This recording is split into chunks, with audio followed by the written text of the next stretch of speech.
Away sa pagitan ng mga Mexican street performers humantong sa pambabato ng apoy.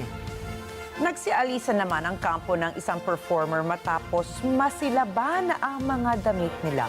Ang detalye ng mga balita, ibabahagi maya-maya.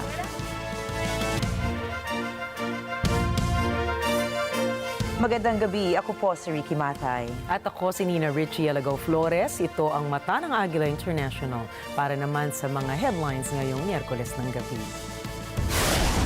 5 Pilipino kabilang sa mga pasahero ng naaksidenteng Singapore Airline. Pilipinas, hindi papayag na arestuhin ng China mga Filipino sa West Philippine Sea. U.S. Secretary of State Antony Blinken sinabing posible pa rin ang Gaza truce. Boston Celtics wagi sa Eastern Conference Finals laban sa Indiana Pacers. And Prince William at iba pang royals dumalo sa Buckingham Palace Garden Party.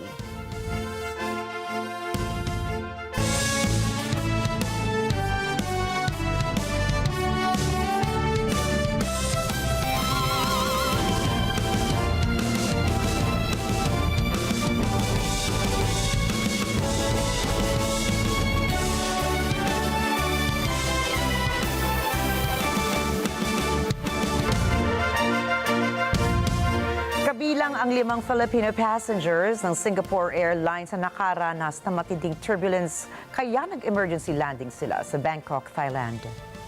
Galing sa London ang eroplano at patungo sa Singapore na mangyari ang insidente na nagresulta sa pagkamatay ng isang pasahero.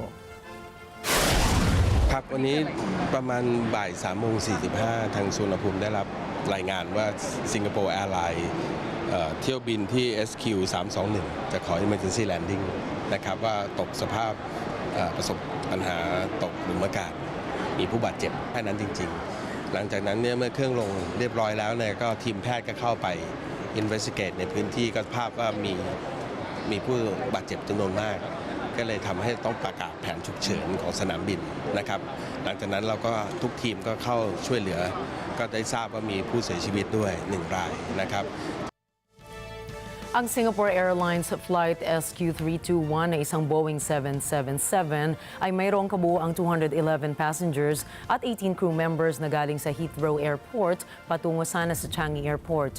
Kinabibilangan ito ng 56 Australians, 47 from UK, 41 Singaporeans, 23 New Zealanders, 16 Malaysians, 5 Filipinos, 4 Irish at iba pa.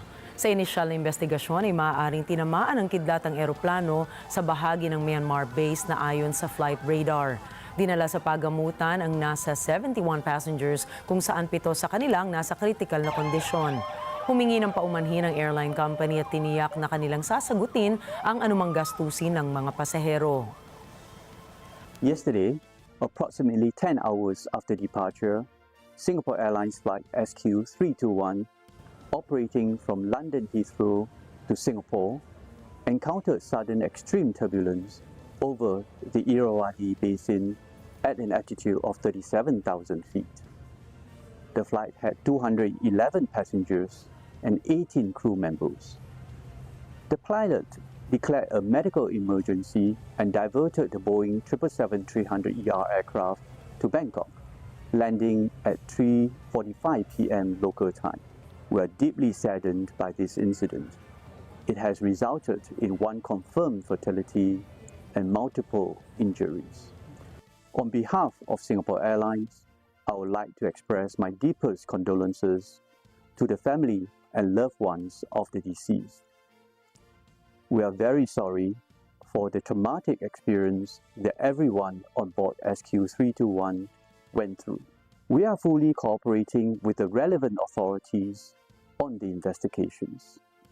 Once again, our deepest apologies to everyone affected by this incident.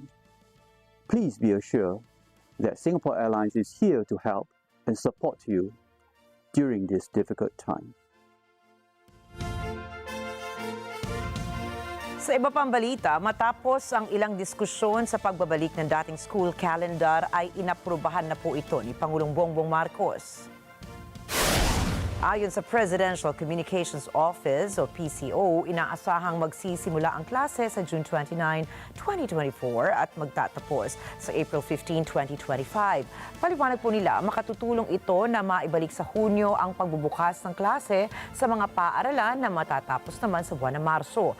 Ibinigay ni PBBM ang kanyang desisyon matapos ang kanilang naging pagpupulong ni Vice President Sara Duterte sa Malacanang nitong Martes. Sa naging pagpupulong ng dalawa ay ipinresenta ni Vice President Duterte ang dalawang opsyon.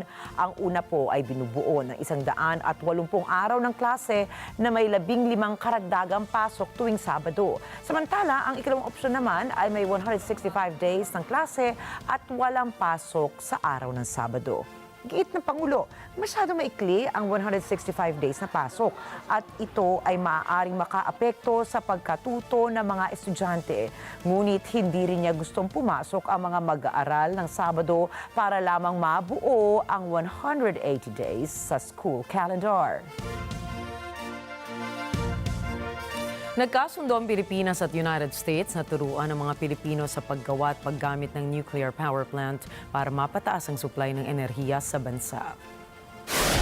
Kasunod dito nang naging kasunduan ng dalawang bansa para sa Nuclear Cooperation Agreement noong November. Sa ilalim ng kasunduan, ng Department of Energy at ng Philippine-American Educational Foundation ay magbibigay sila ng mga scholarship at exchange programs para turuan ang mga Pilipino sa usapin ng civil nuclear power at renewable energy. Ayon kay Pangulong Bongbong Marcos Jr., nais niyang buhayin ang nasa mahigit $2.2 billion worth na mga planta na ginawa sa panahon ni dating Pangulong Ferdinand Marcos. Dagdag dito ang plano ng US na maglagay ng Civil Nuclear Industry Working Group sa Southeast Asia, partikular na sa Maynila.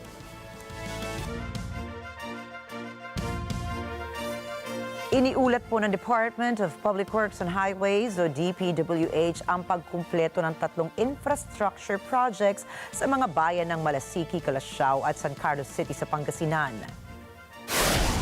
Sinabi ni DPWH Director Ronel Tan na ang mga projects na ito ay kinabibilangan ng pagpapalawak ng kalsada, asphalt overlaying at mga flood mitigation structures na nagkakahalaga ng 52.9 million pesos. Isa rito ang 14 million pesos na project ng flood control sa Barangay Pakuan sa Malasiki na naglalayong maiwasan ang soil erosion at pagbaha na mga perennial na issue ng community dulot ng labis na ulan at masamang panahon.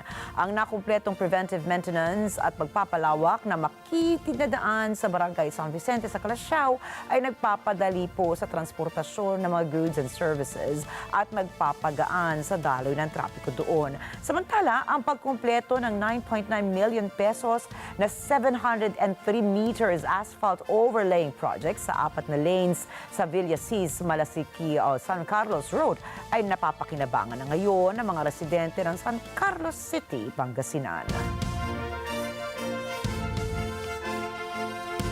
Pumalo na sa 9.5 bilyong pisong halagang pinsala ng El Nino sa agrikultura. Ayon sa Department of Agriculture o DA, umabot na sa 175,000 na mga magsasaka ang naapektuhan ng hanap buhay sa pagtatanim bunsod ng mapaminsalang epekto ng tagtuyot. Samantala, nasa 164,000 hektarya ng pataniman ang nasira dahil sa kawalan ng ulan dulot ng El Nino. Sa datos ng ahensya, 4.6 bilyong pisong halaga na ang naging pinsala sa palayan, 3.1 bilyong piso naman sa mais. Ayon sa Metropolitan Manila Development Authority o MMDA, ang mga electric bikes, electric tricycles at iba pang magagaan na sasakyan na mahuhuling gumagamit ng mga pangunahing kalsada ay papatawan na ng parusa simula May 27. Naunang hiniling ni Pangulong Ferdinand Marcos Jr. sa MMDA na huwag muna magpataw ng multa sa mga lumalabag hanggang May 18. Ipinaliwanag niyang ipaalam muna sa mga drivers ng e-bikes and e-trikes, pati na rin ang mga tricycle, pedicab, pushcarts at tractor-pulled vehicles na hindi sila dapat dumaan sa mga pambansang circumferential at radial roads sa Metro Manila. Kukumpiskahin ang mga sasakyan simula Lunes na mga mahuhuling nagmamaneho ng walang lisensya o vehicle registration. Haharap din ang mga lalabag sa multang 2,500 pesos. Ipatutupad po ang ban sa mga sumusunod na kalsada sa Metro Manila na nasa jurisdiksyon ng MMDA, kagaya na lamang ng Recto Avenue, President Quirino Avenue, Araneta Avenue, EDSA, Rojas Boulevard, Taft Avenue at iba pa.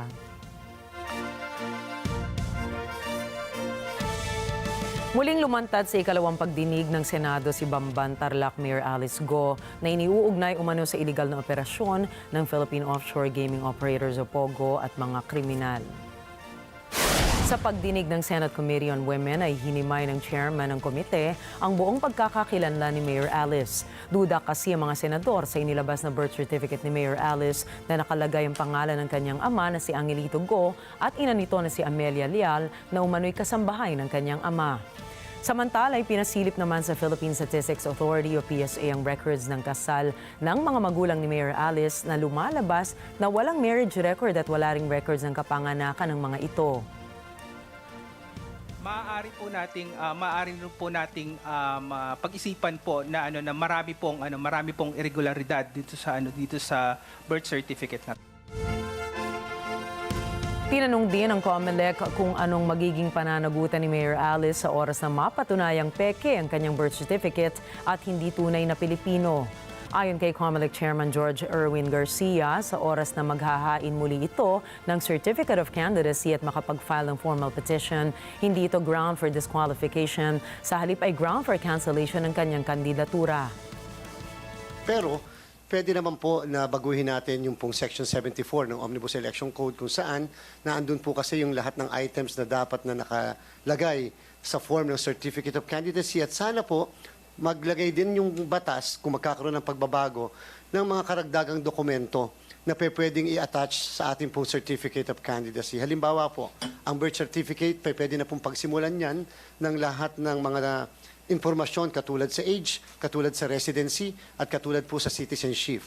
Pero dapat din po nating maunawaan, yun po ang kadahilanan kung bakit yung kapangyarihan ng COMELEC to motu proprio disqualify candidates ay limitado lang po sa nuisance candidacies. Pero kapag po ang pinag-uusapan, Madam Chair, ay ang qualification or eligibility based on age, citizenship, residency, registration as a voter, literacy, able to read and write, at yung iba pa nga po, 3 consecutive term limitation, sabi ng Castillo versus the COMELEC, ay ito po ay hindi pwedeng motu proprio ng COMELEC. Kinakailangan merong formal na petition na ipa-file. Gayunpaman, iimbitahan naman sa susunod na pagdinig ang dating alkalde ng Bamban dahil isa ito sa mga nag-endorso kay Mayor Alice at posibleng nakakaalam sa pagkakakilanlan nito. Susunod, Vietnam may bagong pangulo na. Viral na kanta ni Kim Jong-un binan sa South Korea. And ceasefire sa Gaza, posible pa rin mangyari. Mga detalye ng mga balita sa pagbabalik na mata ng Agila International.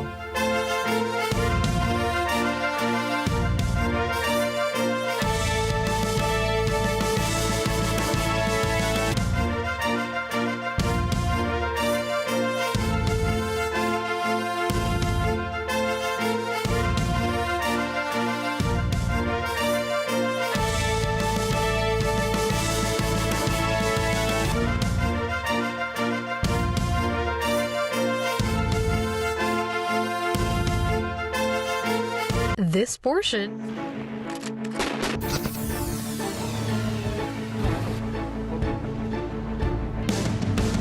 muna sandali at alamin ang dapat nating gawin ngayong tag-init. Iwasan ang mahabang pagkababad sa init, lalo na sa tanghali. Magsuot ng mga damit na gawa sa cotton na makakapagbawas ng init sa katawan at ng mga protective gears tulad ng sunglasses at sombrero. Magdala ng payong lalo na sa mainit na panahon. Ugaling uminom palagi ng tubig. Tayo nagpagpalamig muna, kasama ang Net 25. The Net 25 Golf Cup is there to be seen. Because one thing's for sure, there's nowhere but swinging up. Take a glimpse of the second Net 25 Golf Cup.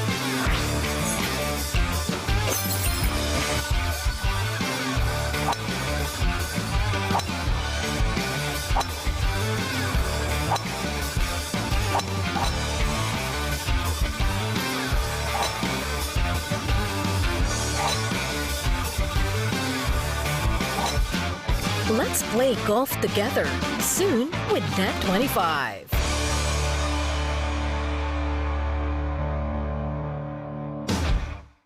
Ito ang game show na kailangan handa kang lumaban sa isip at sa salita at sa gawa dahil pag meron ka niyan, tiyak! Nasa jackbox na ang kaaabante. Please welcome our Tara Gamers na Dakilang Extra. At kung makakasama ko kayo before, kaya lang nagkataon, may shooting Alala ako. mo, kwento mo nga. Kinlaim ko na, may susunod pa. And this is the susunod po. Kung mayroong 60 minutes sa isang oras, ilang minuto naman meron sa isang linggo? Ano nangyayari? Like bias ko. Kasi pa ng baliso mo eh. And this is Tara Game! Level up!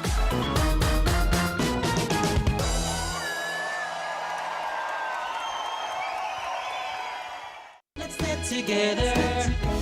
So net 25.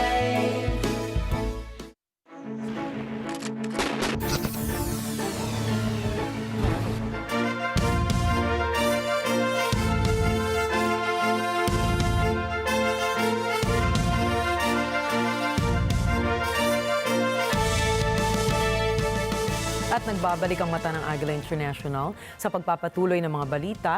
Malugod na sinalubong ni Pangulong Ferdinand Bongbong Marcos Jr. si Queen Maxima ng the Netherlands sa Malacanang. Ang Dutch royalty ay nasa Pilipinas bilang Special Advocate for Inclusive Finance for Development ng United Nations Secretary General. Nagpasalamat si Pangulong Marcos kay Queen Maxima dahil sa pagtataguyod nito ng kapakanan ng mga maliliit na negosyo, partikular na ang mga micro, small and medium enterprises o MSMEs.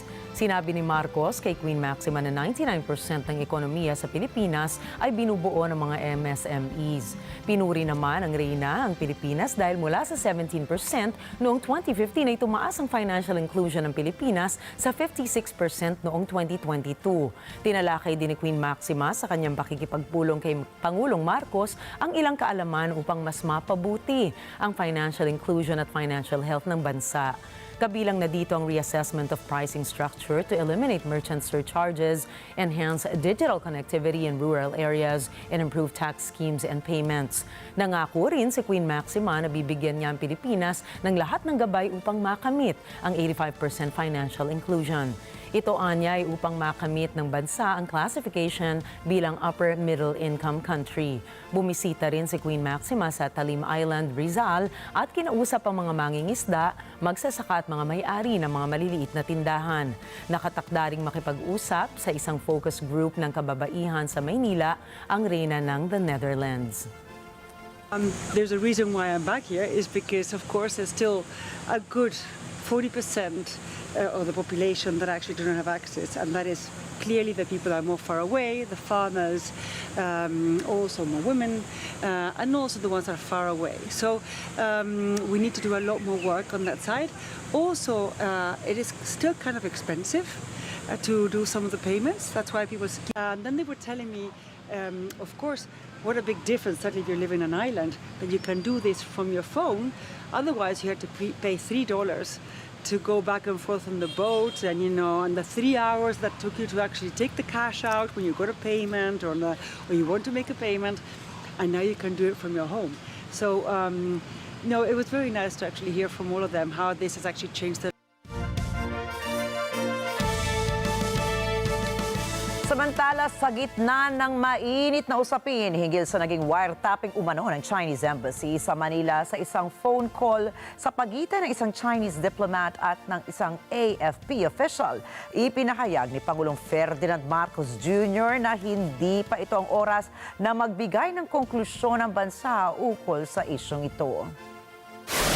Matatandaang sinabi ng Pangulong walang inire-release na audio record umano sa naturang pag-uusap kung kaya't masasabing walang batayan ang tinatawag na New Model Agreement sa West Philippine Sea. Subalit, ano nga po ba ang wiretapping? Bakit ito ipinagbabawal sa ating bansa? Ayon sa Oxford Learners Dictionaries, ang wiretapping is the act of secretly listening to the other people's telephone conversations by attaching a device to the telephone line. Nagsimula ang unang pag-wiretap noong 1890s kung kailan sinauna pa lamang ang mga telephone network sa buong mundo. Kung kailan naman naging daan ng law enforcement agency sa Estados Unidos o USA na mapadali ang mga operasyon nito. Taong 1972 hanggang 1974 naman, wiretapping ang naging dahilan ng resignation ng dating US President Richard Nixon na kilala sa tawag na Watergate scandal. Sa Pilipinas, matatandaan niyo ba noong June 2005 kung kailan inulat ang Hello Garci scandal? Naku, ay kumalat po ang audio umano ng pag-uusap sa pagitan ng dating Pangulong Gloria Macapagal Arroyo at ng dating Election Commissioner na si Virgilio Garcilian hinggil sa manipulasyon umano sa naging resulta ng 2004 national elections. Subalit, paano ba isinasagawa ang wiretapping? Noong dekada 70 hanggang kalagitnaan ng dekada 80, gumamit ng isang aparato ang mga wiretappers na tinatawag na black box sa kable o audio line ng isang landline telephone. Makikita po natin sa LED screen ang halimbawa ng isang wiretap na telepono. Sa kaliwa at sa kanan, makikita na nag-uusap ang magkapitbahay. Halimbawa, yan po si Juan at yan si Maria. Pero sa bandang gitna naman ay ang wiretapper na nagkakabit ng black box sa linya ng kanilang telepono. At kapag maikabit na ng wiretapper ang aparato ay pwede na nitong marinig ang pag-uusap ni Juan at ni Maria. At higit sa lahat ay mai-record kung ano bang pinag-uusapan nila. Ibig sabihin, ang wiretapping ay isang paraan ng pantitiktik o espionage ng isang tao at ito ay itinuturing na isang paglabag sa privacy ng isang individual. Kung kaya inihain at naisabatas ang Anti-Wiretapping Act o Republic Act No. 4200 para maingatan ang privacy of communication ng isang mamamayang Pilipino. Alinsunod sa RA 4200, ipinagbabawal ang walang pag-record ng private conversation, gayon din ang pagsapubliko ng nilalaman ng nai-record ng pag-uusap. Subalit, ano ba ang pamantayan ng isang individual ay lumabag sa naturang batas? Alinsunod din sa RA 4200 para mapatunayan ang isa ay nagkasala, una po, dapat mapatunayang intentional ang pagsasagawa ng wiretapping. Pangalawa, dapat lahat ng involved sa pag-uusap ay walang ibinigay na pahintulot, explicit man o implicit sa wiretapper. At panghuli, dapat po may aktual na recording o dokumento ng naturang pag-uusap. Samantala, magiging legal naman ang wiretapping kapag ipinahintulot ito ng korte sa isang peace officer batay po sa mga sumusunod na pamantayan. That there are reasonable grounds to believe that any of the crimes enumerated here and above has been committed or is being committed or is about to be committed, provided, however, that in cases involving the offenses of rebellion, conspiracy and proposal to commit rebellion, inciting to rebellion, sedition, conspiracy to commit sedition, and inciting to sedition, such authority shall be granted only upon prior proof that a rebellion or acts of sedition, as the case may be, have actually been or are being committed. Second, that there are reasonable grounds to believe that evidence will be obtained essential to the conviction of any person for, or to the solution of, or to the prevention of any of such crimes. And third, that there are no other means readily available for obtaining such evidence. Meron bang exempted naman sa batas na ito? Aba, meron po. Ang mga sumusunod ay ilan sa mga pagkakataong papayagan ng isang peace officer na mag-wiretap o i-wiretap. Treason, espionage, provoking war and disloyalty in case of war, mutiny in the high seas, and piracy. And meron pa po, proposal to commit rebellion, inciting to rebellion, sedition, conspiracy to commit sedition, inciting to sedition, kidnapping as defined by the RPC, and violations of Commonwealth Act number 616, punishing espionage and other offenses against national security. Samantala, taong 2016 naman ay naghahain ng panukala si Senador Panfilo Lacson na amyendahan ang RA 4200 sa pamamagitan ng Senate Bill 1210 or what we call the Expanded Anti-Wiretapping Act of 2016. Mula rito, isinama na ang coup d'etat, conspiracy and proposal to commit coup d'etat, robbery and brigandage or highway robbery, violations of the Comprehensive Dangerous Drugs Act of 2002, and violations of the Anti-Money Laundering Act of 2001. Haharap naman ang may sala ng sistensyang pagkakakulong na aabot po ng 6 na buwan hanggang 6 na taon at pagmumultahin ng hanggang 5,000 piso. Kapag ang isang public officer ang napatunayang nagwartap, ay haharap ito sa perpetual absolute disqualification bilang isang public officer. Kapag isang alien naman ang napatunay nag-wiretap, ipap-report po ito. Pinawawalang bisa din ng RA 4200 ang pagiging ebidensya ng nakuwang audio recording via wiretapping ng isang individual. At kung babalikan po natin, ang wiretapping ng Chinese Embassy sa Manila. Naglabas ito ng audio transcript ng naturang pag-uusap kung saan pinublish ng 2 broadsheet na sinasabing na iparinig na umano ito. Ay nako, kaninang umaga po lamang, nagkaroon ng committee hearing ang Committee on National Defense and Security, Peace, Unification, and Reconciliation sa pangunguna ni Senador Jinggoy Estrada at Senador Francis Tolentino. Ang tanong, may dumalo po ba mula sa kampo ng Chinese Embassy? Ang sagot, wala pong sumulpot sa naturang hearing. Sa kabilang banda naman ay nagsalita na si Westcom Vice Admiral Alberto Carlos ukol sa pagkakasangkot niya sa wiretapping umano ng Chinese Embassy.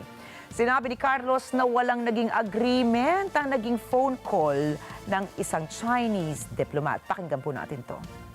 As it is obvious to everyone else, let me repeat, I did not forge any agreement at the level and magnitude that would bind our two countries for the long term and redefine foreign policy. I am only the commander of the Western Command and not even of the entire West Philippine Sea. I did not enter into any secret deals that will compromise the interests of our country. Tinukoy ni Carlos na ang naging kausap niya sa kabilang linya ay kakilala niya at isang military attaché ng Chinese Embassy. Kinilala siya ni Carlos as Senior Colonel Lee. Ayon sa naging kwento ni Carlos, naglalayag siya sa West Philippine Sea na may tumawag daw sa kanya. Nasa slate cabin daw siya nang naganap ang pagtawag. Gate pa ni Carlos na hindi siya ang nag-initiate ng phone call, kundi itong si Colonel Lee. Nang tinanong naman siya ni Senator Tolentino ukol sa nilalaman ng kanilang pag-uusap, sinabi ni Carlos na isang 3 to 5 minute na casual na pag-uusap para ma-de-escalate ang tensyon sa West Philippine Sea sa pagitan ng 2 opisyales. Casual conversation because to explore ways. Yes, it was New Year. Exploring ways to reduce the tension in the West Philippine Sea. It was a very informal, casual phone conversation, Mr. Chair. Pero ipinunto naman ni Tolentino na posibleng hindi nasa celebratory mood ang naturang Chinese official dahil meron itong sinasagawang hiwalay na New Year sa buwan ng Pebrero. Mula po rito, binigyan liwanag ni Carlos ang bahagi ng pagkakasangkot nito sa aligasyon ng wiretapping ng Chinese Embassy sa Manila. Samantala, humarap naman ang Department of Foreign Affairs o DFA sa pangunguna ni Assistant Secretary for Asian and Pacific Affairs Eileen Mendiola Rao. Sa bahaging ito, napag-alamang wala pang formal na hakbang na ginawa ang DFA hinggil sa isyong ito. Ipinahayag din na hindi pa pinapatawag ng DFA ang ambassador ng Chinese Embassy.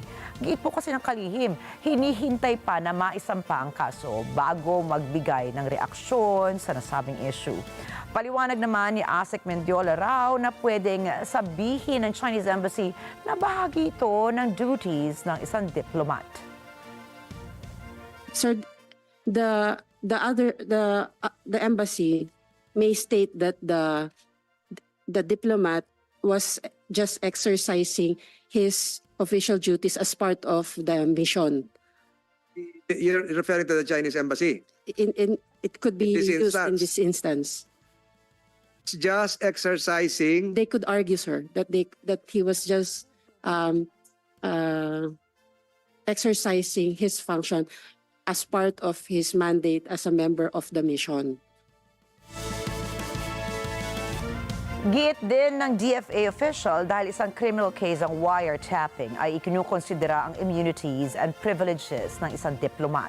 Tinukoy dito ng kalihim ang 1961 Vienna Convention on Diplomatic Relations kung saan nagbibigay ng proteksyon sa isang diplomat, gayon din ang batayan na ideklara ng host country na persona non grata ang isang foreign diplomat.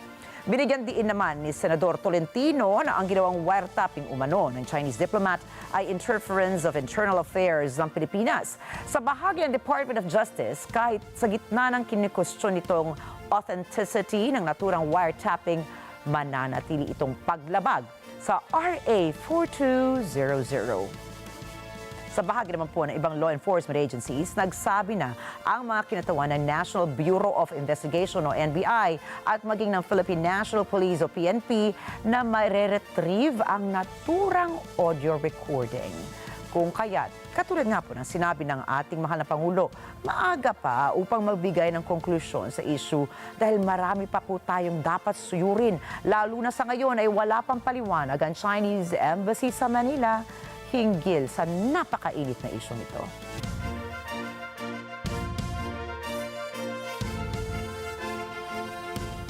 Balik sa balita, kinumpirma na bilang bagong Pangulo ng Vietnam si To Lam, isang top security official ng bansa na namahala sa mga operasyon sa panahong sinasabi ng rights groups na may sistematikong paglabag sa human rights. Kinumpirma si Lam ng National Assembly ng Vietnam matapos mag-resign ang kanyang predecessor sa gitna ng patuloy na anti-corruption campaign na nagresulta sa maraming pagbabago sa matataas na posisyon sa gobyerno.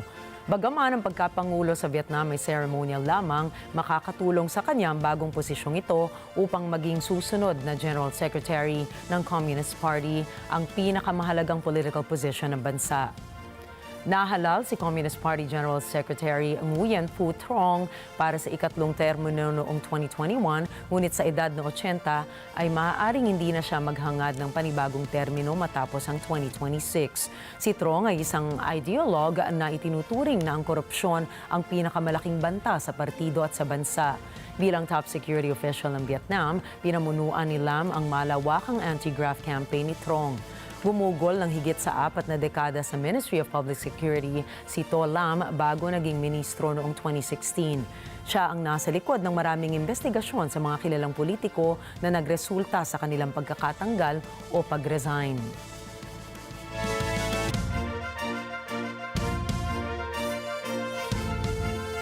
Samantala, pinagbawal ng gobyerno ng South Korea ang sikat na kanta ukol kay North Korean leader Kim Jong-un. Ayon sa Seoul's Korea Communication Standards Commission, ang kantang Friendly Father, a Great Leader ay labag sa national security ng South Korea. Anyang nasabing kantay isa ring awit ng papuri o propaganda ukol kay Kim at sa North Korea. May 29 versions ng Friendly Father song ni Kim Jong-un at viral din ito sa TikTok app. Dagdag pa ng Seoul Media Regulator, ang kanta ukol kay Kim Jong-un ay psychological warfare laban sa South Korea, kaya minabuti nila na iban na ito sa mga website sa kanilang bansa.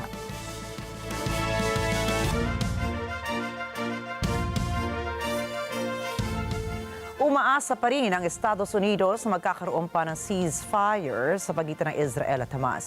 Subalit, pinabagal ito ng balak na pag-aresto ng ICC sa mga pinuno ng Israel at Hamas. Narito po ang report ni NJ de Guzman. Sinabi ni U.S. State Secretary Anthony Blinken na posible pa rin magkatotoo ang ceasefire sa Gaza. Subalit pinabagal niya ito ng arrest bid ng International Criminal Court sa mga pinuno ng Israel at Hamas. It's challenged by a number of events, and I have to say, yes, the extremely wrong-headed decision by the ICC prosecutor yesterday, the shameful equivalence implied between Hamas and the leadership of Israel, I think that only complicates the prospects for getting such an agreement. We'll continue to forge ahead to do that, but that decision, as you said, on so many levels, is totally wrong-headed. And we'll be happy to work with Congress, with this committee, on an appropriate response. Si Blinken ay nagbibigay ng testimonya sa Kongreso nang biglang sumigaw ang ilang protesters na siya ay isang kriminal ng gera. Ang mga ito ay iniskortahan palabas ng Kongreso. Ayon kay Blinken, humahanap pa ng angkop na tugon ng administrasyon ni Biden ukol sa aksyon ng ICC. Sa kanyang testimonya, kinilala ni Blinken ang efforts ng Qatar at Egypt na magkaroon ng pansamantalang ceasefire sa Gaza kapalit ng pagpapakawala ng hostages. For which to build a more enduring solution that provides genuine security for Israel and meets the needs of the Palestinian people. There's been an extensive effort made in recent months to get that agreement. I think we've come very, very close on a couple of occasions. Qatar, Egypt, others participating in the efforts to do this. We remain at it every single day. I think that there's still a possibility. Sa kabila nito, umuwing walang dalang magandang resulta si CIA Director Bill Burns mula sa rehiyon. Si Burns ay ang US appointment sa usapan. NJ de Guzman para sa mata ng Agila International, trusted, connected, on point. Upang makatulong sa kapayapaan sa Middle East, minabuti ng Norway, Ireland at Spain na kilalanin bilang isang estado ang Palestine. Regjeringen har besluttet at Norge vil anerkjenne staten Palestina. Norges anerkjennelse vil tre i kraft 28. mai. Norge vil med det anse Palestina som en uavhengig, selvstendig stat med alle de rettigheter og plikter som dette innebærer. En palestinsk stat er forpliktet i tråd med folkeretten til å leve i fred innenfor sikre, internasjonale, anerkjente grenser og etterleve alle relevante FN-resolusjoner. Naniniwala si Norwegian Prime Minister Jonas Gahr Støre na ang pagkilala sa Palestine bilang isang estado ay isang two-state solution na naaayon sa United Nations Charter. Anya, ito muna isang bagay na hindi kayang ibigay ng grupong Hamas. Ang pagkilala sa Palestine bilang estado ay makakatulong rin sa mga Palestinians upang makipag-usap sa Israel. Y para llegar a esa solución de los dos estados es necesario que las dos partes se sienten a negociar en igualdad de condiciones, con la misma legitimidad. Por eso reconoceremos al Estado de Palestina, para que cuando ese mismo momento llegue, pues el mismo estatus que el gobierno israelí tenga también el Estado de Palestina y así también poder empoderar a la futura autoridad palestina frente a Hamas, un grupo terrorista que evidentemente tiene que desaparecer si queremos una paz estable y duradera. Today, we use the same language to support the recognition of Palestine as a state. We do so because we believe in freedom and justice as the fundamental principles of international law, and because we believe that permanent peace can only be secured upon the basis of the free will of a free people. Bago ang anunsyo, 143 out of 193 member states ng United Nations ang kumikilala na sa Palestine bilang isang estado. Pero may mga bansa sa Europa na may ibang pananaw sa naturang issue. Ang ilan, tulad ng Sweden, ay isang dekada nang kinikilala ang Palestine bilang isang estado. habang ang France ay nagbabalak lamang na gawin ito kung ang Palestine ay makatutulong na magkaroon ng kapayapaan sa Middle East. Susunod, Pixar magbabawas ng mga trabahador. Boston Celtics na ituwid ang overtime sa Eastern Conference Finals opener. At 2 miyembro ng K-pop group na 17 maglalabas ng single album. Iba pang detalye ng mga balita sa pagbabalik ng Mata ng Agila International.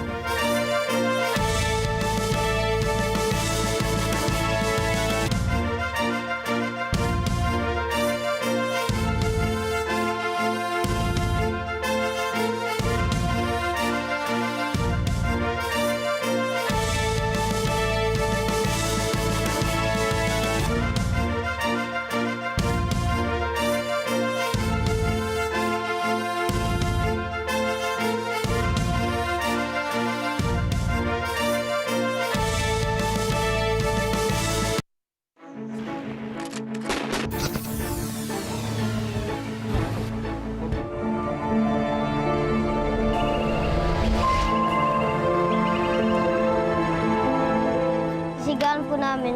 Tapos 2 araw po bago maluto. Pagkatapos po namin maluto, ihango po namin. Dala po yung pala at saka yung pangkawit. Sige, Kaya?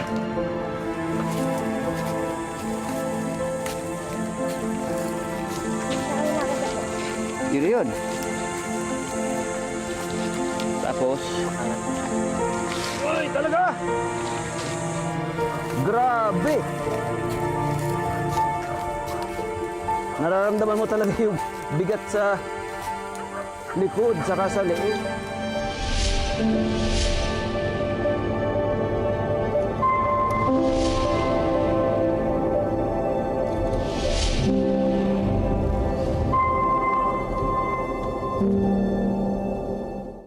Let's get together. Sunday 25. Sunday 25.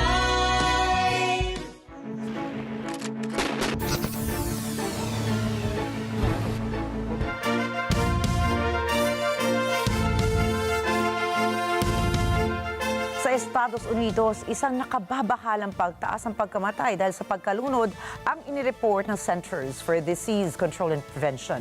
Ayon po sa ulat, mula noong 2020 hanggang 2022, may karagdagang 500 katao ang nalunod kada taon sa USA. Higit po yan sa bilang noong taong 2019. Ang buong detalye ng report mula kay Jane Kathleen Gregorio. Ayon sa Vital Signs Report ng Centers for Disease Control and Prevention, ang mga grupong itinuturing na kadalasang nalulunod ang siyang ay pinakamataas na bilang din ng pagkamatay mula 2020 hanggang 2022. Kasama rito ang mga batang edad 1 hanggang 4, mga 65 years old pataas mula sa iba't ibang lahi at lahat ng edad ng mga itim. Sa bansa, higit sa 4,500 na mga tao ang namatay dahil sa pagkalunod noong 2020 hanggang 2022. Dito sa US, ang pagkalunod ay ang unang dahilan ng pagkamatay sa mga batang edad 1 hanggang 4. At base sa report, ang edad na ito rin ang may pinakamaraming namatay dahil sa pagkalunod. Base naman sa lahi, ang pinakamaraming bilang na lulunod ay sa non-Hispanic American Indian o Alaska Native at non-Hispanic Black persons. Ayon sa CDC, samantalang malaking bagay ang kaalaman sa paglangoy, may 40 million adults sa US ang hindi marunong lumangoy. Yan ay higit sa 15% ng adult population ng bansa. Ayon sa saliksik, ito ay dahil sa kakulangan ng access sa swimming lessons at iba pang mga issue. Maaring masyadong mahal ang swimming lessons at hindi lahat ng komunidad ay meron nito. Gayon din ang takot sa tubig at sa pagsuot ng swimwear. Ayon sa CDC, kailangan dagdagan ang access sa paglangoy sa maraming tao, magkaroon ng murang swimming lessons, training mula sa mga professional na water safety skills, at pagkakaroon ng mga komunidad ng diverse aquatic staff. Binigyang din ng ahensya na ang kaalamang lumangoy, pagsusuot ng life jacket, at kaalaman sa CPR skills ay malaking bagay upang makasalba ng mga buhay. Ayon sa mga World Health Organization, may 236,000 na mga tao ang nalulunod kada taon sa buong mundo. Dahil dito, ang pagkalunod ang pangatlong dahilan na hindi sinadyang pagkamatay. Higit sa 90% ng mga pagkamatay na ito ay naganap sa low at middle income na mga bansa. Jane Catherine Gregorio para sa Mata ng Agila International. Trusted, connected, on point. Mainit na nga ang panahon ay naging mainit din ang away sa pagitan ng mga Mexican street performers na humantong sa pambabato ng apoy. Kita sa CCTV footage ang bayolenteng pag-aaway ng dalawang lalaki matapos atakihin ng isang mariachi performer ang isang flame swallower. Pagkatapos ng ilang sandali ay rumesponde ang kasamahan ng mariachi performer. Nang malapit ng makorner ang flame swallower ay nagbuhos na ito ng gasolina at sinindihan ito. Nagsialisa naman ang mga mariachi performers matapos masilaban ang kanilang mga damit. Ayon sa mga otoridad, hindi na bumalik ang mga mariachi at walang naaresto sa insidente.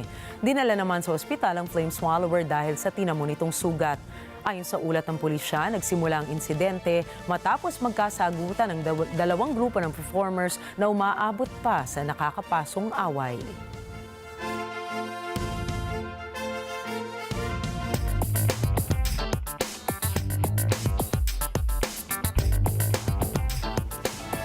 Aabot sa 14% ang inaasahang mawawala ng trabaho sa animation studio Pixar matapos silang ihinto ang paggawa ng mga content para sa streaming. Ayon sa inilabas na memo ng presidente ng Pixar na si Jim Morris, ang naging desisyon sa pagpapahinto sa content ng streaming ay daan para mas mabigyan ng focus ang paggawa nila ng mga feature films. Bukod dito ay humarap rin sa matinding problema ang kumpanya dahil sa mababang kita sa box office ng pelikulang Lightyear at Elemental. Kasunod ito ng paglalabas nila ng animated series sa bagong Disney Plus streaming service na Cars on the Road, Dog Days at Up. Samantala, noong nakaraang taon ay nagbawas na ng gastos ang kumpanya matapos rin nila magtanggal ng mahigit sa 8,000 na trabahador sa media division.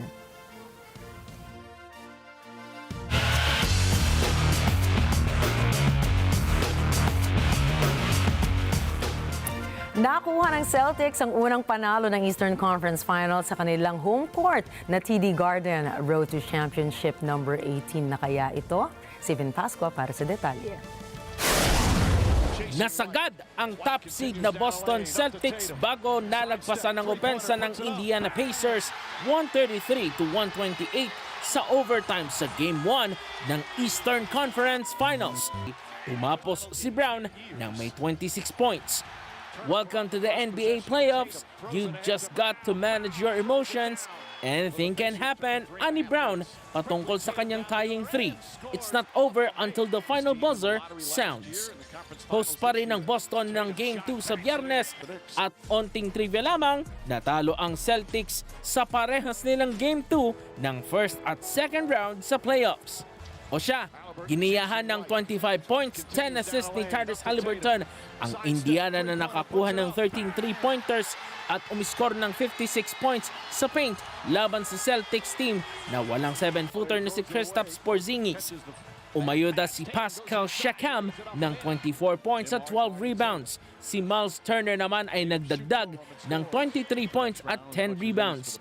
Namuhunan ng Celtics sa depensa at naglista ng 11 steals. Tig-tatlo para sa Balitang Sports. Vin Pascua para sa Mata ng Agila International. Trusted, connected, on point. Beautiful morning.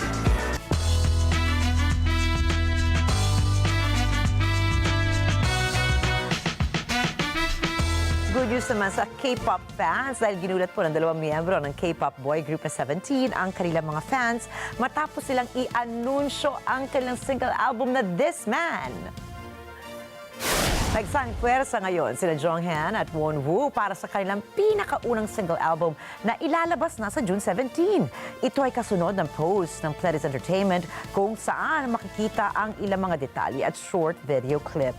Makikita sa 33-second trailer clip ng kanilang inaabangang single album ang The City kung saan mapapansin rin ang dark cityscape scene. Samantala, matatandaang naglabas ang buong grupo ng kanilang best album nitong April kasama ang kanilang hit title track na Maestro. Samantala, rain or shine ay tuloy ang garden party ng British Royals sa Buckingham Palace. Pinangunahan ito ni Prince William kasama ang mga pinsan niyang sina Princess Beatrice at Princess Eugenie. Kasama rin nila ang iba pang members ng royal family at mga kaibigan na sina Sarah Tyndall, asawa nitong si Mike Tyndall, Raf Valley at Swim England. Imbitado rin sa nasabing event ang mga grupong tinutulungan ng royal family.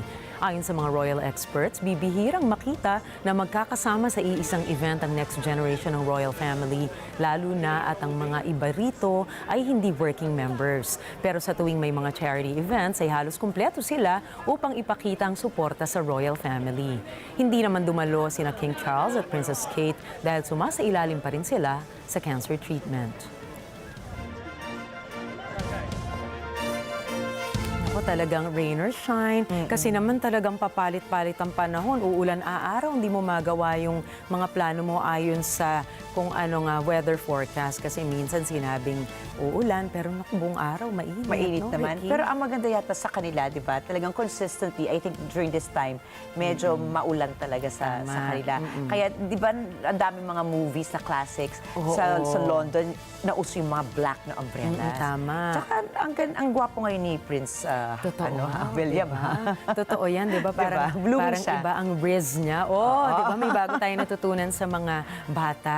Di ba? Pero tama ka, yung responsibilidad kasi, wala naman talagang pinipiling panahon o pagkakataon, di ba? Umulan, umaraw, yung mga duties nila bilang royal family, tuloy pa rin yan. Tama ka. Diba? Inaabangan ko nga kanina kasi usually, di ba, they would feature kung ano yung mga pagkain kapag may mga party.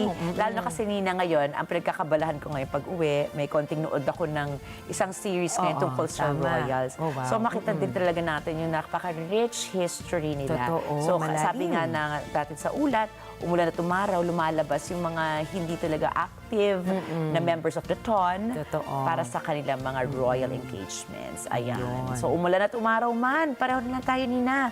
Nandito po kami upang maghatid sa inyo ng balita. At sa amang dako ng mundo yan, muli ako po si Ricky Matay. At ako naman po si Nina Richie Alagaw Flores. Ito ang Mata ng Agila International. Para sa mga balitang nangyari sa iba't ibang panig ng mundo, punta naman tayo kay Alma Angeles para sa Net 25 World News. Take it away, Alma!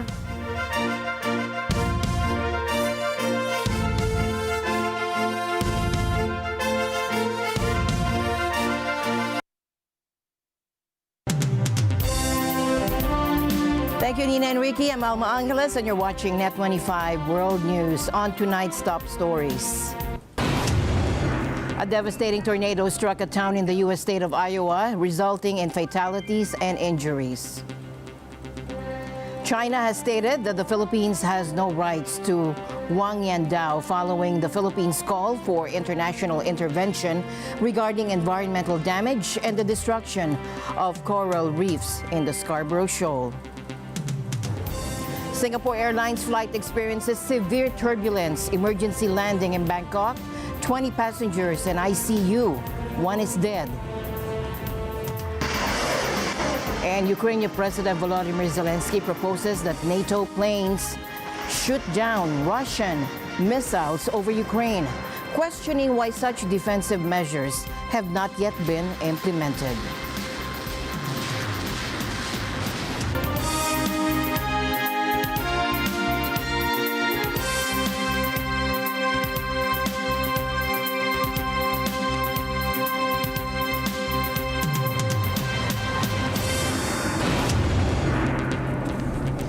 And news out of Iowa in the U.S. A devastating tornado ripped through the town of Greenfield yesterday, leaving a trail of destruction. A deadly tornado tore through Greenfield, Iowa today, leaving a path of destruction. Local authorities confirm multiple fatalities and injuries. Homes are reduced to rubble, debris littered the street, and even large wind turbines were toppled by the powerful storm. In response to the disaster, Iowa Governor Kim Reynolds declared a state of emergency for 15 counties, including Adair and Adams, to quickly deliver resources for the recovery effort. Sadly, we can confirm that there have been fatalities with this tornado. Also, injuries have been sustained by residents here in the Greenfield area. We are still working to assess and update the information as it becomes available. A mandatory curfew has been put in effect for this evening. The storm's impact wasn't limited to Greenfield. In Adams County, powerful winds nearly snapped in half 3 massive wind turbines, one of which caught fire. Additional wind turbine damage was reported in Adair County. The National Weather Service had warned of severe weather across Iowa and parts of Minnesota and Wisconsin. A tornado was confirmed earlier in the day near Rolling Stone, Minnesota. Adding to the devastation, traffic cameras captured incredible video near Nevada of the tornado crossing a road and overturning this lorry. Rattled travelers and crew landed in Singapore after a terrifying plunge during a flight from London, resulting in an elderly passenger's death and over 80 injuries. Now, Singapore Airlines flight SQ321 hit sudden extreme turbulence over Myanmar 10 hours into its journey, abruptly rising and falling several times. Take a look. Yesterday, approximately 10 hours after departure, Singapore Airlines flight SQ321, operating from London Heathrow to Singapore, encountered sudden extreme turbulence over the Irrawaddy Basin at an altitude of 37,000 feet. The flight had 211 passengers and 18 crew members. The pilot declared a medical emergency and diverted the Boeing 777-300ER aircraft to Bangkok. This was the scene at Bangkok's airport where the plane made an emergency landing. Emergency vehicles raced onto the tarmac at the Thai capital's main airport after the plane touched down at 3:45 Tuesday afternoon. An initial data analysis by the aviation tracking service Flight Radar 24 suggests the plane experienced more than 1 minute of extreme turbulence at around 37,000 feet over Myanmar. During that time, the Boeing 777 violently rose and plunged several times. The aircraft later made a sharp controlled descent and diverted to Bangkok. ไม่เกิดขึ้นบ่อยเลยนะครับสำหรับเครื่องที่ตกหลุมอากาศและมีผู้เสียชีวิตต้องเรียกว่าเป็นเหตุการณ์แรกของสนามบินสุวรรณภูมิเลยสำหรับการตกหลุมอากาศแล้วมีผู้บาดเจ็บและเสียชีวิตนะครับ The plane carried 211 passengers and 18 crew. We are deeply saddened by this incident. It has resulted in one confirmed fatality and multiple injuries. On behalf of Singapore Airlines, I would like to express my deepest condolences to the family and loved ones of the deceased. Singapore Airlines will continue to extend all possible support. We are fully cooperating with the relevant authorities on the investigations. Scientists have long warned that climate change is likely to increase so-called clear air turbulence, which is invisible to radar. Angela Patricio for Net 25 World News. And we're continuing to follow this developing story. 20 passengers from Singapore Airlines flight that encountered the severe turbulence and made an emergency landing in Bangkok are now in ICU or intensive care. And that is according to hospital reports today. Now, the affected passengers hailing from Australia, Britain, Hong Kong, Malaysia, New Zealand, Singapore, and the Philippines are currently being treated in the intensive care units of Samitivej Srinakarin and Samitivej Sukhumvit hospitals. And this update was provided by a hospital representative at 1 p.m. local time. Scientists have long cautioned that climate change is expected to increase instances of clear air turbulence, which is invisible to radar. A 2023 study revealed that the annual duration of clear air turbulence increased by 17% from 1979 to 2020, with the most severe cases rising by over 50%. Ukrainian President Volodymyr Zelensky is urging the U.S. and European allies to do more in supporting Ukraine's fight against Russia. He specifically proposes that NATO planes shoot down Russian missiles over Ukraine, questioning why such defensive actions haven't been taken yet. A deadly Russian attack on a popular lake resort near Kiev has left at least 11 civilians dead and 40 injured. This horrific act underscores the brutal reality of this war, with innocent Ukrainians targeted even while enjoying a brief respite. Facing the war's most challenging phase since the invasion began, Ukrainian President Zelensky has made a desperate plea for NATO to intervene. Zelensky is urging NATO to deploy fighter jets from its air bases to intercept Russian missiles. He argues that this wouldn't be direct involvement, but a critical step to protect civilians from relentless bombardment. Zelensky emphasizes that this wouldn't trigger a wider war, as NATO would be defending against attacks and not attacking Russia directly. Що стосується можливостей. Вони можуть будь-якою зброєю стріляти зі своєї території по нашій. Це найбільша перевага, яка є в Росії. Ми не можемо нічого зробити їх системам, які знаходяться на території Росії з західною зброєю. Ми не маємо на це права. Meanwhile, during a joint press conference with his German counterpart, Annalena Baerbock, Ukraine's Foreign Minister Dmytro Kuleba said that its allies could shoot down Russian missiles from their own territory, an apparent appeal stemming from the war-torn country's critical lack of air defense systems. Немає жодного юридичного, безпекового або морального аргументу, який стоїть на шляху до того, щоб наші партнери збивали російські ракети над територією України зі своєї території. However, this request comes with a significant caveat.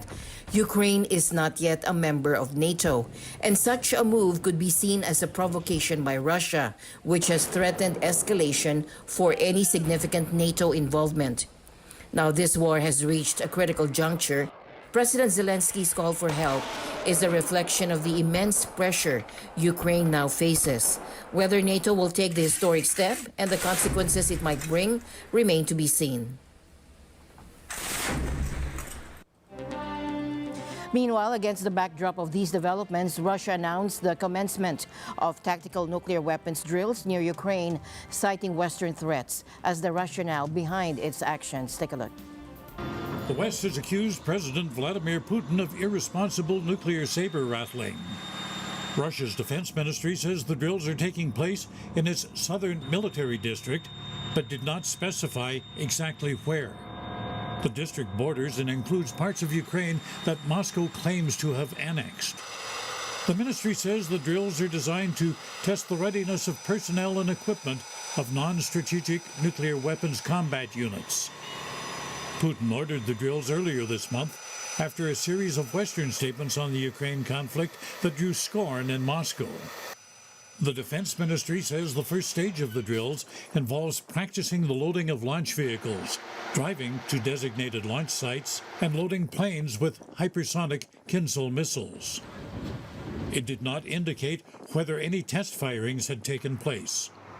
Tactical nuclear weapons, also known as non-strategic nuclear weapons, are designed for use on the battlefield and can be delivered via missiles. Thomas I. Likeness, Net 25 World News. And fresh off the elections, President Putin set sights on reviving the Russian Navy. The Ukrainian conflict exposed weaknesses, but Moscow's not backing down. This year, a dozen new warships and 4 submarines joined the fleet. All, they claim, built entirely at home. Now, sanctions have crippled access to foreign parts, but they've also sparked a drive for self-sufficiency. Ukraine's tiny drones have proven to be a thorn in Russia's side, sinking 5 warships by March. In response, Russia's building a bigger, badder navy, entirely homegrown, they claim. Sanctions have crippled access to foreign parts, but they've also pushed Russia towards self-sufficiency, a key goal for President Putin. In December, President Putin unveiled 2 nuclear subs, vowing to keep building. И эти грозные, не имеющие равных в своем классе ракетоносцы начинают службу в составе нашего военно-морского флота. Мы последовательно оснащаем военно-морской флот самой современной техникой и вооружением. И подчеркну, увеличением именно серийного производства занимаемся. These new ships might first head to the Black Sea, where Ukraine has held off Russia, keeping its exports flowing. A stronger Russian Navy could complicate this, forcing Ukraine to fight on another front while its weapon supplies dwindle. Зараз такі умови, коли абсолютно реально, щоб світова більшість почала примушувати Росію до миру, до справжнього миру. Ми бачимо, які ставки зараз робить Путін. Він прагне повністю адаптувати Росію до війни і розширювати війну, збільшувати тиск, але це... President Zelensky pleads with allies to send more weapons faster. Beyond Ukraine, Russia's expanding fleet worries the West. These new ships could bolster Russia's presence in the resource-rich Arctic, a potential future battleground for global powers. Мы обязательно реализуем все наши планы по строительству подводных и надводных кораблей. Количественно укрепим боеготовность военно-морского флота России, нашу морскую мощь в Арктике, на Дальнем Востоке, на Черном, на Балтийском море, на Каспии, в важнейших стратегических районах Мирового океана. Coming up next, China has stated that the Philippines has no right to Wang Yandao following the Philippines' call for international intervention regarding environmental damage and the destruction of coral reefs in Scarborough Shoal. And a Japanese town has taken drastic measures to control unruly tourists. A large mesh barrier now blocks the iconic view of Mount Fuji from a popular convenience store. Net 25 World News. We'll be right back.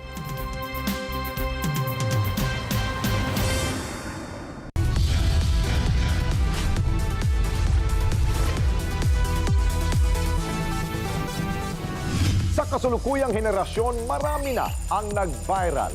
Dahil po yan sa kanilang ginagawang pagtulong sa kapwa. Pero mas marami ang tumutulong kahit walang nakakakita. Kaya naman kung ikaw ay may kilala na grupo o individual na may natatanging pagresponde sa lipunan at maging sa kalikasan, mag-text lamang sa 0915-415-1035 o mag-email sa responde@net25.com at magpadala ng mensahe sa ating Facebook page at Net25TV. Baka kayo na ang susunod nating Certified Key Responder. Let's net together sa Net25. Sa Net25.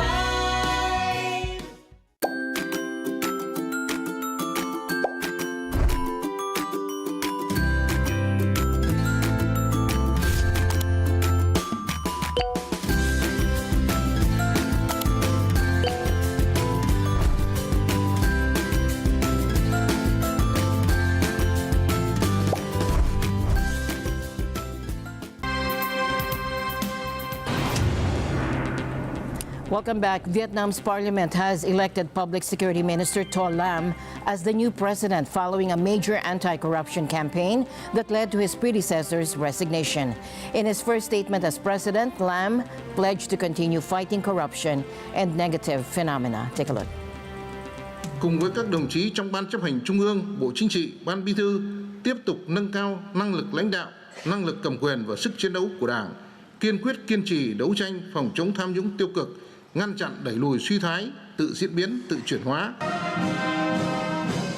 Now, thousands, including senior government and business leaders, have been caught in the country's blazing furnace crackdown on corruption. Led by Communist Party General Secretary Nguyen Phu Trong, analysts say Lam, as deputy head of the Anti-Corruption Committee, has used the investigations to eliminate political rivals. He replaces Vo Van Thuong, who resigned in March after just a year in office due to violations and shortcomings. Vietnam's leadership includes the General Secretary, President, Prime Minister, and National Assembly Chairman.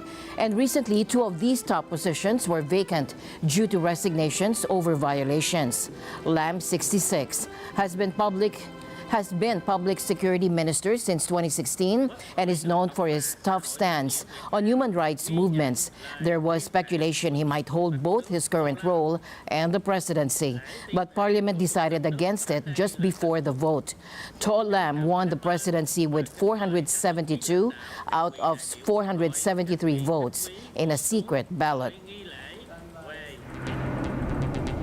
The Philippines has accused Chinese fishermen of causing significant environmental damage by harvesting giant clams in a disputed shoal in the South China Sea, an area controlled by China's Coast Guard. And the Philippines is calling for an international investigation into the extent of the damage to the coral reefs in this region. Jonathan Malaya, Assistant Director General of the National Security Council, expressed deep concern. Well, we are alarmed by this, partner. The National Security Council is alarmed by this. Kaya nung na-receive namin ng report from the Philippine Coast Guard, kaagad nag-utos si Secretary Eduardo Año na ilabas ito sa publiko in consonance with our transparency policy. Kaya hindi natin tinatago kung ano yung mga nangyayari sa Sabina Shoal. And this comes very close to Pag-asa Case 1, 2, and 3, partner. No? Again, crushed coral na naman. Obvious na it's from another place, nilagay doon, and now we are seeing it in Sabina Shoal. So yes. We are alarmed by all of this development, at kaya the National Task Force West Philippine Sea, led by Secretary Año, has already directed mas maigting na pagbabantay sa lahat ng mga features natin at lahat ng mga features within the West Philippine Sea, within our 200 nautical miles exclusive economic zone. Kasi wala pong magbabantay dyan kundi tayo. The Philippine Coast Guard has provided surveillance photographs showing Chinese fishermen harvesting large quantities of giant clams over several years in the lagoon at Scarborough Shoal. However, these activities reportedly ceased in March 2019. In response, China has asserted its right to conduct such activities, claiming the area as its territory. As for the first question you mentioned, I noted that there were reports that some claim that the coral reefs around Zhongyedao has been damaged, and China is the suspect. I want to tell you that China has indisputable sovereignty over the Zhongyedao and affiliated islands. The Philippines has no rights to occupy Zhongyedao and have maritime-related activities around the Zhongyedao. If there is something wrong around Zhongyedao, the Philippines should reflect on themselves rather than accuse China. As for the second question, China's practice is to better streamline the maritime-related activities. It is in line with the routine practices in the international community. If there's nothing wrong with the practitioners, there's nothing to be worried about. The lagoon, known to Filipinos as Bao de Masinloc and to the Chinese as Huangyanjiao, is a significant fishing area located off the northwestern coast of the Philippines. The lagoon, known to Filipinos as Bao de Masinloc and to the Chinese as Huangyanjiao, is a significant fishing area located off the northwestern coast of the Philippines.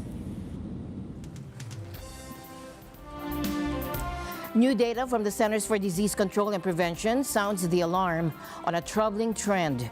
Drowning deaths in the United States have risen significantly in recent years. Over the past 3 years, the CDC reports an increase of 500 drowning deaths annually compared to 2019. Take a look. Yes, Alma. The Centers for Disease Control and Prevention Vital Signs Report says that the groups already at higher risk saw the greatest increases in drowning deaths. These groups include children 1 to 4 years old, adults 65 years and older of all races and ethnicities, and Black people of all ages. Here in the U.S., from 2020 to 2022, over 4,500 people died due to drowning each year. And drowning is the #1 cause of death for children 1 to 4 years old in the country. This year's study reveals that drowning rates were highest among this age group. While by race and ethnicity, the highest were among non-Hispanic American Indian or Alaska Native and non-Hispanic Black persons.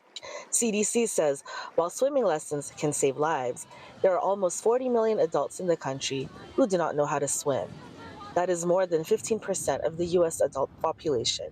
Research suggests that difference in self-reported swimming ability may be linked to differences in access to swimming lessons or other historical and social factors. Lessons in swimming may be too expensive. Availability may also be a challenge in other communities. Fear of water and discomfort in wearing swimwear are also factors mentioned in the report.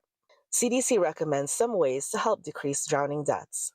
Increase access to swimming for all people, promote affordable swimming and water safety lessons through community-based organizations, outreach training by professionals in swimming and water safety skills, and communities hiring diverse aquatic staff.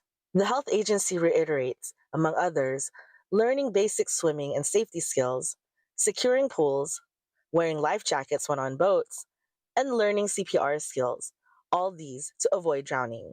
The World Health Organization says an estimated 236,000 people die from drowning every year across the globe. This makes drowning the 3rd leading cause of unintentional injury death worldwide. More than 90% of these deaths occur in low and middle income countries. Jane Catherine Gregorio, Corpus Christi, Texas, for Net 25 World News. Back to you, Alma. Thanks, Jane. Meanwhile, a Japanese town has taken drastic measures to control unruly tourists. A large mesh barrier now blocks the iconic view of Mount Fuji from a popular convenience store. The town, overwhelmed by tourists littering, causing traffic jams, and disrupting daily life, hopes this will deter the photo-obsessed crowds. Take a look.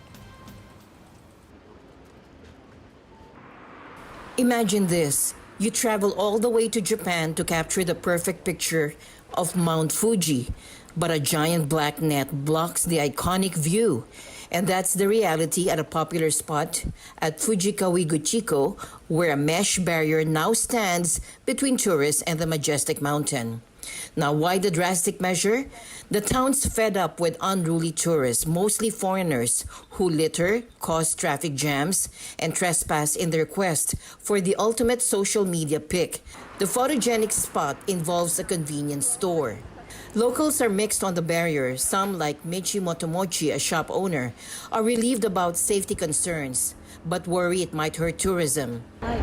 ネットができるっていうことで、危険な行為とかがなくなればなとは思うんですけれども、ちょっと外観が悪くなってしまうかなっていうところが心配ではあります。あと車で通るときにすごく狭く感じるので、はい、それがちょっと怖いかなとは思いますけれども。Yeah, yesterday we came here and they were telling us that they were going to put barriers up today, and we wanted to take one more picture because we know it's like a famous spot, obviously. Tourists, while disappointed, understand the situation. One tourist, Christina Royce, even admits it got a bit crowded and dangerous with everyone vying for the shot. Yeah, Yeah, I think it's disappointing that they're putting it up because it's obviously an iconic shot, but completely understandable. We were here last night, managed to get the last shot before they're putting up the wall, and there were so many people, and it is quite dangerous. There's lots of traffic coming through, and there's also other spots you can get a shot of the mountain, so I kind of understand their perspective on this. Yeah. This isn't an isolated incident. Japan is experiencing a tourism boom with record numbers of visitors.